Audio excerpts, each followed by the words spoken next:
Hi mga guys! Galing po ako sa school ngayon. Uuwi na ang ate nyo. Ate nyo! Yan, dyan ka muna mamaya. Ano ko yun?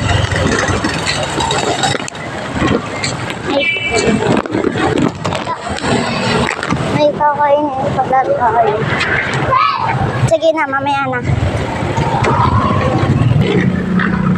Nakabike pala yung ate. Kita mo naman diba? Nakabike.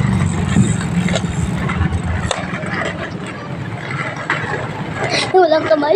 Isang kamay lang. Kaya kasi pag isang kamay. Bakit? Kayo ba?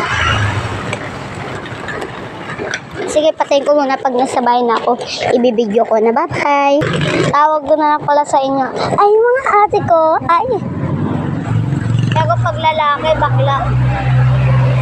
Ay, mga ate ko. Ay, mga ate ko. May kakainin pala ako. Ang tubig nang may tumawag sa kanya. Prinsipe, sandali lang! Sino po kayo? Ako ang ninang ng prinsesang hinahanap mo. Alam kong ikaw ang prinsipeng ikinukwento niya sa akin. Paano niyo ako nakilala sa mga suot kong panglaot? Sinabi niya sa akin na mayroon kang ngiti sa iyong mga mata. Nasaan po siya?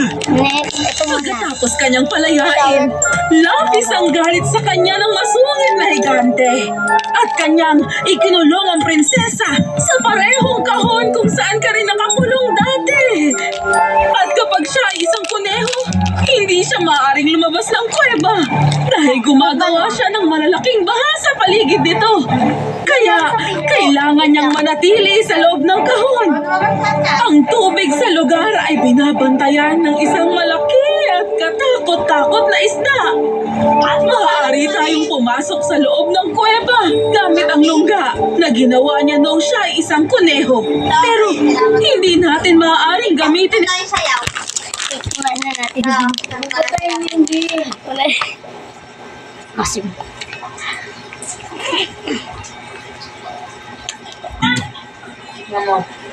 Masim. Ay, nakan mo ate. Asim. Nasayaw si ate.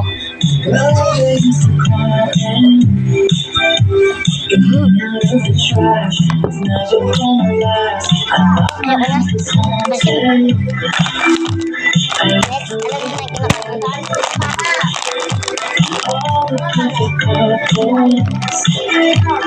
Cheesy.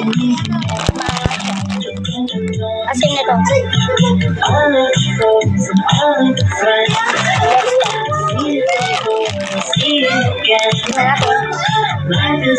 Isa lang.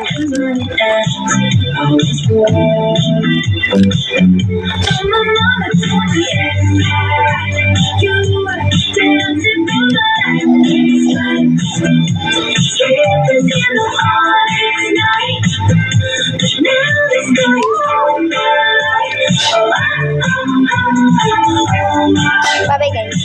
Rate ko dito sa isa. Ito, rate ko dito. 9/10. Dito naman sa cheese. 10/10. Ang sarap niya. Bye-bye. Bye-bye mga ate ko.